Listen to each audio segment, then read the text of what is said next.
I'm very excited right now. As you can see, I'm planting tomatoes, which is one of my happy things to do in life. But I am putting the first plants in our new high tunnel. You can also see that this doesn't have the plastic on it yet. I didn't plant before. Someone said something the other day, like, you could go ahead and plant, the beds are almost done. But the guys were still putting up all of the trusses, I guess. I guess they're still called trusses whenever they're metal tubing. But they're putting all the framework up of the greenhouse. And we didn't want to put anything in the beds that might get stepped on, or if they drop something. I just didn't want to add any stress for them to have to work around that. So they finished all of that, and we've been working on some chicken stuff, and I think that we're going to try to get the plastic up here in the next day or two. So I'm going ahead and planting tomatoes.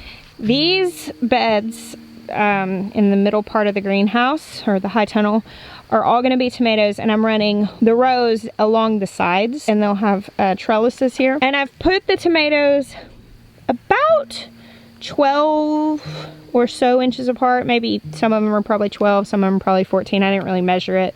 I actually just used my dibber as a spacer, and from the middle to the middle of each hole. And this is probably about 12 or 14 inches. Hello. Hey. They're right there in front of the dehydrator. There's like some pink egg cartons. 2 cartons of the chicken eggs. And the chicken eggs, like 2 cartons of the chicken eggs. Okay, thank you. Love you. Jackson, my 14-year-old, he's gonna bring me out some more eggs because I put eggs underneath my tomato plants and I needed more. So this bed that I'm currently planting is going to be all hybrids. And so I have a few hybrids that I've grown consistently over the years, like Sun Gold and Sun Sugar. I think that one is not open pollinated.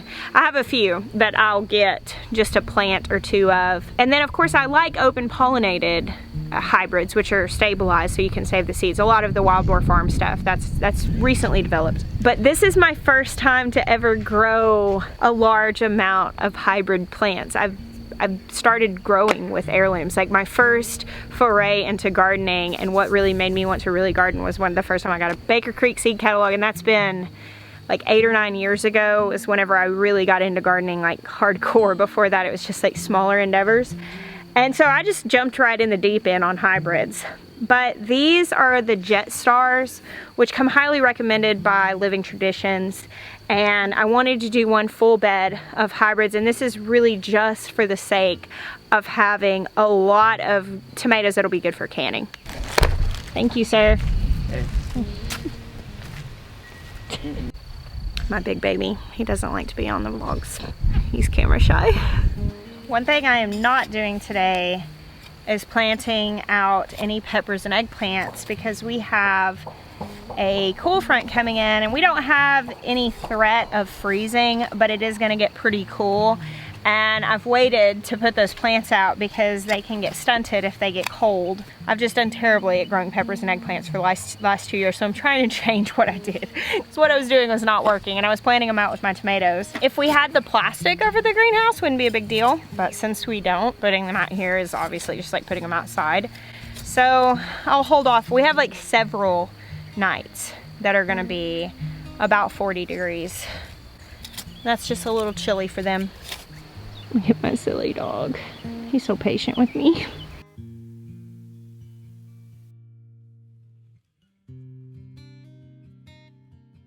One of the tips that was shared with me by viewers this year that I'm trying, that I've never done before, is putting some garden lime in the hole with each tomato. And of course I put an egg in each hole, and I have a video talking about how I plant tomatoes. I did the lime, it's just like a 1/4 cup. It's not very much, and it's granulated.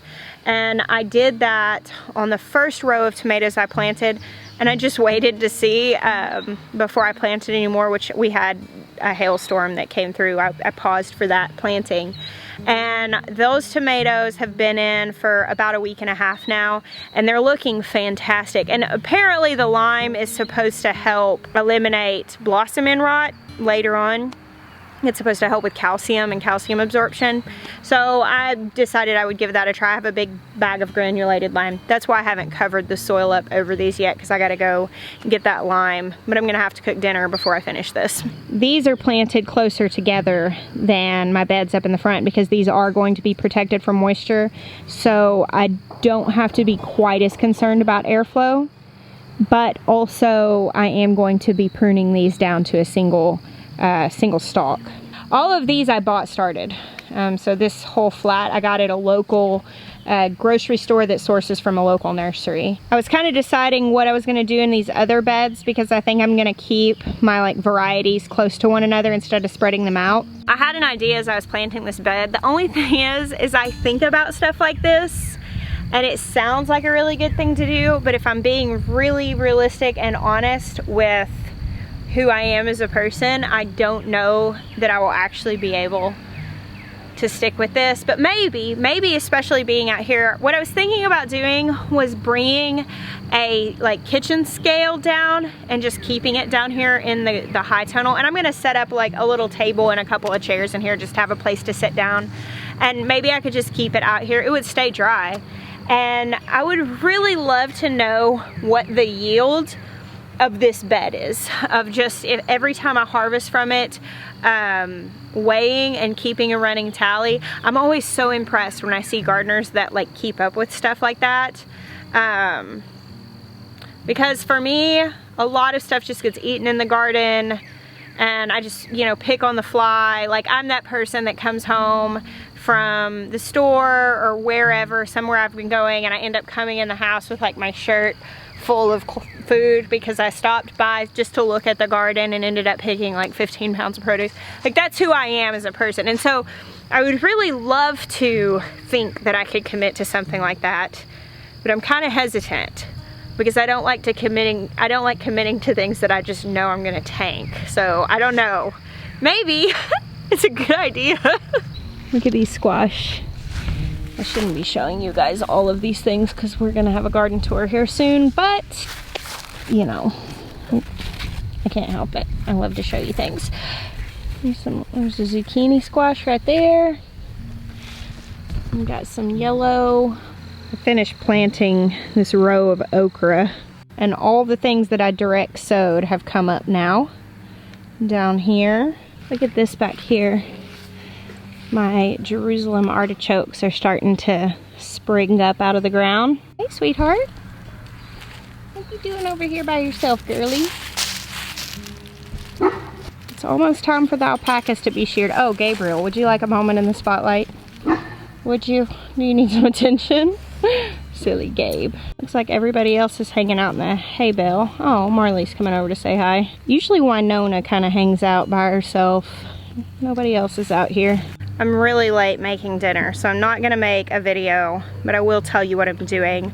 I have some chicken thighs in the roaster oven. They're just for season, and I'm gonna pick a couple of rutabagas and do like mashed rutabagas, where you just peel them and cube them and then boil them and mash them with butter the way you would potatoes. And I'm gonna pick some chives as well to go in that. And I'm also gonna grab a few leaves, big leaves of kale, and I will saute an onion in like coconut oil and then wash the kale good and just tear it up, take the big ribs out, and saute that down until it's like good and wilted. Can I put some of this stuff in this? No, we don't need to put that on there just yet. Well, what is because this? You'll get that all over you. I got it all over me earlier. See my gloves? But we maybe can do that tomorrow. Right now we gotta get the stuff for dinner. You wanna come help me pick the stuff for dinner? Can we put peas in it? Can we put peas in dinner? Yeah. You can go pick some peas. Go ahead. Did we have some peas earlier today? Mm-hmm. Benjamin and I picked a whole pint of peas and went in and had them with, what do we have them with? Ranch dressing. We have some really good friends that are Australian. They might end up seeing this, I don't know. But he has his American like impression, like he does like an impression of an American, and he like really pronounces his R's really hard. It says, "Can I get a steak with ranch?" Like, Every time that I have to acknowledge the fact that I really do like ranch dressing, I think of Nate's impression of Americans. Okay, what do you need? Can you take off the top? Take off the top? Yeah, we'll take off the top when we get them inside. I gotta go pick these rutabagas. I had some buggy damage on my cabbage, so I dusted them with diatomaceous earth. As you can see, it's a pretty heavy dusting. Things like this is pretty simple. You don't really have to worry about this damaging the bees so much because there are no flowers on it. There's not like any draw for bees. However, it gets a little harder whenever you're trying to dust things that have something that will attract pollinators. I actually don't really use diatomaceous earth that liberally on things that might have flowers. I sometimes will try other options. But considering cabbages are pretty much ruined if they get super holy, some critters can just eat through a cabbage and ruin it in no time, and these are really close to being harvested. I went ahead and dusted them very liberally. Alright, I'm gonna harvest these rutabagas that are right at the bottom. They just happen to be where I put this trellis, and so there's some big ones in here.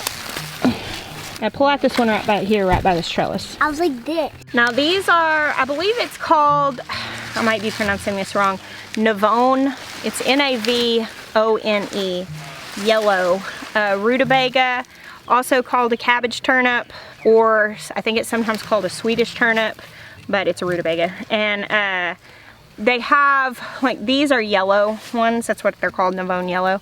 And this is my first time growing this particular variety, but you can roast them. We're doing a mash tonight, and I've just picked like 4, but they're really big, so I think that's probably enough with some sauteed kale. See, these are the tomatoes that I put in like a week and a half or so ago.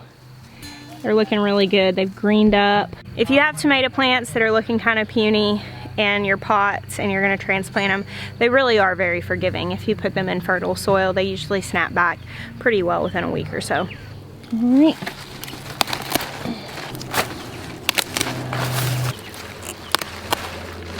These are starting to get a little bit of insect damage, but I have not put anything on them at all. And usually I won't until I have to, because then I have to scrub all that stuff off whenever I want to eat it. But I mean, that's obviously better than losing it. See that little guy, that little caterpillar? On brassicas, there are a couple little caterpillars you'll end up dealing with. And the thing that you can use organically to deal with them is a thing called BT. And with BT or neem oil, which is another way to deal with pests organically, and diatomaceous earth, you still need to be mindful of the fact that those can be damaging to bees and other pollinators. So, like, I don't just do them willy-nilly. If I put on BT or neem oil, I always do that in the evening. It's better for your plants. Like, neem oil will burn your plants if you put it on first thing in the morning. It'll just cook them in the sun all day. But putting them on in the evening, avoiding putting them on blossoms, that's one thing that you can do. And like for caterpillars, BT is what you want to put on. I'll put some links down below to that stuff and what I use. I've gotten it from multiple different places. But, well guys, I am going to part ways for now. I will do more cooking videos soon, but not tonight because I'm late getting dinner done and I need to go in there and knock it out. Thank you for hanging out with us today. I bless you. Until next time.